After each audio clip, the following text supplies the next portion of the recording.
Praise the lord. Good morning. ప్రభువైన యేసుక్రీస్తు శుభనామంలో మీ అందరికీ వందనములు. చిన్న ప్రార్థనతో ఈరోజు దేవుని వాగ్దానాన్ని స్వతంత్రించుకుందామా? మమ్మల్ని ఎంతో మిక్కిలిగా ప్రేమించినటువంటి మా ప్రియ పరలోకమందున తండ్రి, నీ ఘనమైన శ్రేష్టమైన నామాన్ని బట్టి మీకు వందనాలు ప్రభువా. ఉదయకాల సమయంలో నాయన వాక్యం ద్వారా మాతో మాట్లాడండి.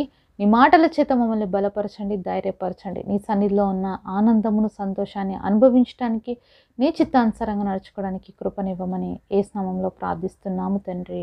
ఆమేన్. ఈరోజు దేవుని వాగ్దానము యెషయా గ్రంథం 43వ అధ్యాయం 1వ వచనం. నేను నిన్ను విమోచించి ఉన్నాను, భయపడకము, పేరు పెట్టి నిన్ను పిలిచి ఉన్నాను, నువ్వు నా సొత్తు. Isaiah chapter 43 verse 1. Fear not, for I have redeemed thee, I have called thee by thy name, thou art mine. దేవుడు ఇచ్చినటువంటి అద్భుతమైన వాగ్దానం మనందరి జీవితంలో నెరవేర్చబడను కాక. ఆమేన్. ఈరోజు దేవుడు మనల్ని విమోచించి ఉన్నాడు. దేంట్లో నుంచి విమోచించినాడు అండి? మన పాప బంధకాల్లో నుంచి, మన యొక్క చెడు ప్రవర్తన నుంచి, మన యొక్క అవిధేయత నుంచి, దేవుడికి ఇష్టం లేనటువంటి జీవితంలో నుంచి మనల్ని దేవుడు విమోచించి ఉన్నాడు. అంతేకాకుండా దేవుడు ఇంకొక మాట చెప్తున్నాడు, భయపడకము, పేరు పెట్టి పిలిచి ఉన్నాను, నువ్వు నా సొత్తు. దేవుడు బైబిల్లో ప్రతి ఒక్కరిని కూడా పేరు పెట్టి పిలిచాడండి. మనందరి పేర్లు దేవుడికి తెలుసు కదా మీకు ఆ విషయము. మనం ఇంట్లో 10 మంది ఒకవేళ పిల్లలు ఉన్నారనుకోండి, చాలాసార్లు వాళ్ళ పేర్లు పిలిచే కూడా పేరెంట్స్ కన్ఫ్యూజ్ అవుతారు. కానీ ప్రపంచంలో ఉన్న ప్రతి ఒక్కరి పేరు దేవుడికి తెలుసు. ఈ ప్రపంచంలో ఉన్న ప్రతి ఒక్క బిడ్డలు కూడా ఆయన బిడ్డలే కాబట్టి ఆయనకి అందరి పేర్లు బాగా తెలుసు. ఆయన అందరినీ పేర్లతో కనుక్కుంటాడు, పేర్లతోనే పిలుస్తాడు అనమాట. కాబట్టి మనల్ని దేవుడు పేరు పెట్టి పిలిచాడు. మామూలుగా నువ్వు ఇట్రా, నువ్వు అటుపో అని చెప్పే దేవుడు కాదు. పర్టికులర్గా ఒకరిని పిలిచాడు అంటే వాళ్ళని పేరు పెట్టే పిలుస్తాడు అనమాట. బైబిల్లో ఎన్నో ఎగ్జాంపుల్స్ ఉన్నాయి. దేవుడు అబ్రహాంని పిలిచినప్పుడు అబ్రహామా అని పిలిచాడండి. మరి దేవుడు ఎవరిని పిలిచినా, యాకోబుని పిలిచినప్పుడు కూడా మరి యాకోబు అని పేరు పెట్టి పిలిచాడండి దేవుడు. అంతేకాకుండా బాలుడైనటువంటి సమూయేలుని పిలిచినప్పుడు కూడా దేవుడు సమూయేలు అని దేవుడు పిలిచాడండి. ప్రతి ఒక్కరిని దేవుడు పేరు పెట్టే పిలిచాడు. అలాగే కొత్త నిబంధనలోకి వస్తే ఒక వ్యక్తి ఉన్నాడండి. దేవుడి యొక్క ప్రజలంటే పట్టదు. దేవుడి యొక్క ప్రజల్ని చూస్తేనే మరి ఎంత క్రూరమైన మనసు వస్తుందంటే వాళ్ళని హింసించడానికి, వాళ్ళని హింసిస్తూ ఆనందం పొందుకునేటువంటి మరి ఒక వ్యక్తిని మనం బైబిల్లో చూస్తాము. మరి ఆయన అందరికీ తెలుసు, బైబిల్ ఎక్కువ పత్రికలు కూడా రాసినటువంటి వ్యక్తి. మరి ఆయన పేరే సౌలుని దేవుడు పౌలుగా మార్చుకున్నాడు. అయితే ఈ సౌలు దేవుణ్ణి ఎరగక ముందు ఎంతగా సంఘాన్ని హింస పెట్టాలో, ఎంతగా ఇబ్బంది పెట్టాలో, ఎంతగా హింసించాలో, ఎంతగా బాధ పెట్టాలో అంతగా సంఘాన్ని హింసలు పెట్టినాడండి.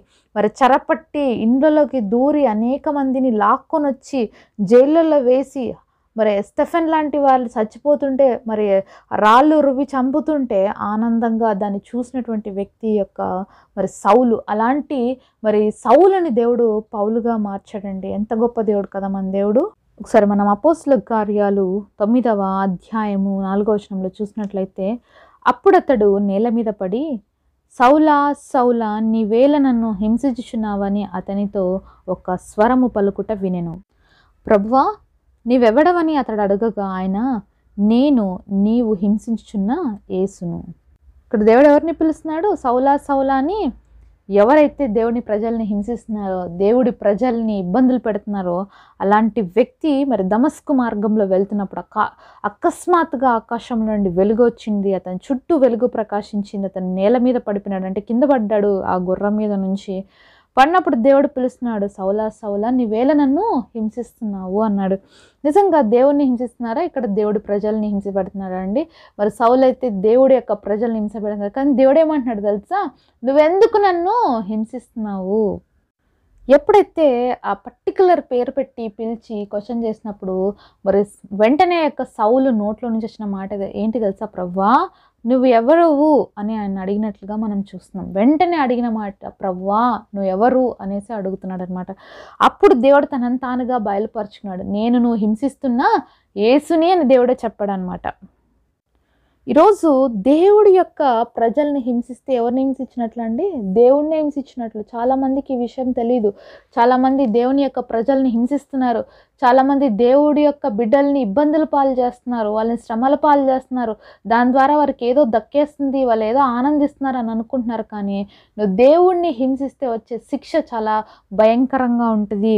ఇక్కడ సౌలుతో దేవుడు అదే చెప్తున్నాడు. మరి నువ్వు నా ప్రజల్ని హింసించినావు అని చెప్పట్లేదు దేవుడు, నన్నే హింసించినావు అంటున్నాడు. ఈరోజు ఎవరైతే దేవుడి పిల్లలకి వ్యతిరేకంగా పనిచేయాలని చూస్తున్నారో, దేవుడి పిల్లలకి వ్యతిరేకమైనటువంటి కార్యాలు చేస్తున్నారో, వాళ్ళు ఎవరిని హింసిస్తున్నట్లుగా ఉండి దేవుడిని హింసిస్తున్నారు. దేవుడి ప్రజలు దేవుడి కార్యాలు చేస్తున్నప్పుడు అలాంటి వాళ్ళని ఇబ్బందులు పెడితే, అలాంటి వాళ్ళ పట్ల దుర్మార్గంగా వ్యవహరిస్తే దేవుడి పట్లనే వ్యవహరించినట్లుగా దేవుడు ట్రీట్ చేస్తున్నట్లుగా చూస్తూ ఉన్నాము. ఇంత భయంకరమైనటువంటి వ్యక్తిని దేవుడు మార్చుకున్నాడండి. మరి ఈయనకి ఏం పేరు పెట్టాడు? పౌలుగా మార్చాడు, సాధువుగా మార్చాడు. మరి అననీయ అనే ఒక భక్తుడితో దేవుడు మాట్లాడతాడు, వెళ్ళు అననీయ, వెళ్ళి మరి సౌలు కోసం నువ్వు ప్రార్థన చేయంటే అననీయ అంటాడు, ప్రవ్వా మరి ఎంత దుర్మార్గుడు కదా సౌలు, ఇక్కడికి కూడా వచ్చాడు దమస్కుకి అందరినీ చంపడానికి, అలాంటి వ్యక్తి కోసం ప్రార్థన చేయమంటావా అంటే దేవుడు ఆ భక్తుడితో ఒక మాట అంటాడు. ఇదే 9వ అధ్యాయము 15వ వచనంలో చూసినట్లయితే, అందుకు ప్రభువు నువ్వు వెళ్ళుము, అన్యజనుల ఎదుటను రాజుల ఎదుటను ఇజ్రాయేలు ఎదుటను నా నామం భరించుటకు ఇతడు నేను ఏర్పరచుకున్న సాధనమై ఉన్నాడు. ఇతడు నా నామం కొరకు ఎన్ని శ్రమలు అనుభవింపవలనో నేను ఇతనికి చూపుదునని అతనితో చెప్పాను. ఇక్కడ దేవాది దేవుడు పేరు పెట్టి పిలిచినటువంటి గొప్ప దేవుడు ఇప్పుడు ఈ యొక్క దుర్మార్గంగా దేవుడికి వ్యతిరేకంగా పనిచేస్తున్నటువంటి ఈ వ్యక్తిని దేవుడు ఏం చెప్తున్నాడో తెలుసా? నా కొరకు ఏర్పరచుకునేటువంటి సాధనము. ఎలా ఉంటాడంటే ఈ వ్యక్తి అన్ని జనుల ఎదుట, రాజుల ఎదుట, ఇజ్రాయెల్ ఎదుట, ప్రతి ఒక్కరి ఎదుట నా నామాన్ని భరిస్తాడు. నా కొరకు అనేకమైన హింసలు, శ్రమలు అనుభవిస్తాడు. అలాంటి గొప్ప వ్యక్తిగా నేను ఈ యొక్క మరి వ్యక్తిని చేయబోతున్నాను కాబట్టి నువ్వు వెళ్ళి ప్రార్థన చేయి అన్నప్పుడు మరి అననీయ వెళ్ళి ప్రార్థన చేస్తాడు. అదే టైంలో దేవుడు మరి సౌలుకు కూడా దర్శనం చూపిస్తాడు, అననీయ నీ దగ్గరకు వస్తున్నాడని చెప్పి. సో అలాంటి టైంలో మరి దేవుడి సన్నిధిలో కనిపెడుతున్నటువంటి మరి యొక్క పౌలు యొక్క జీవితంలో దేవుడు అద్భుతమైన కార్యాలు చేశాడు. ఎందుకంటే ఎప్పుడైతే కింద పడతాడో దృష్టి పోతుంది, అతనికి కళ్ళు చూపు కనిపించదనమాట. అయితే మరి ఇక్కడ ఒక మాట చూస్తాము 17వ వచనంలో, అననీయ వెళ్ళి ఆ ఇంట ప్రవేశించి అతని మీద చేతులుంచి, సౌలా సహోదరుడా, నీవు వచ్చిన మార్గంలో నీకు కనబడిన ప్రభువైన యేసు నీవు దృష్టి పొంది పరిశుద్ధాత్మతో నింపబడినట్లు నన్ను పంపి ఉన్నాడని చెప్పాను. అప్పుడే అతని కన్నుల నుండి పొరల వంటివి రాలగా దృష్టి కలిగి లేచి బాప్తిసం పొందిన తర్వాత ఆహారం పుచ్చుకొని బలపడాను. సో అననీయ వెళ్ళే వరకు కూడా కంటి చూపు లేనటువంటి పరిస్థితిలో పడిన స్థితిలో ఉన్నాడు.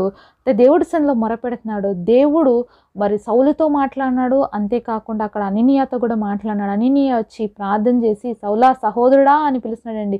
ఇంతవరకు దేవుడితో ఏమన్నాడు? ఎంత దుర్మార్గంగా వ్యవహరిస్తున్నాడు ప్రభువా, ఆ సౌలు కోసం వెళ్ళమంటావా అని. అక్కడ దేవుడి మాట విన్నప్పుడు ఇప్పుడు ఏం పిలుస్తున్నాడు? సౌలా సహోదరుడా అన్నాడు. అయితే మార్గంలో నీకు కనిపించిన ఏసైనా నాతో చెప్పండి, నీకోసం ప్రార్థన చేయమన్నాడు. కాబట్టి నువ్వు దృష్టి పొందు, పరిశుద్ధాత్మతో నువ్వు నింపబడు అని చెప్పినప్పుడు దేవుడి యొక్క అద్భుతమైన కార్యము సౌలు జీవితంలో జరిగింది.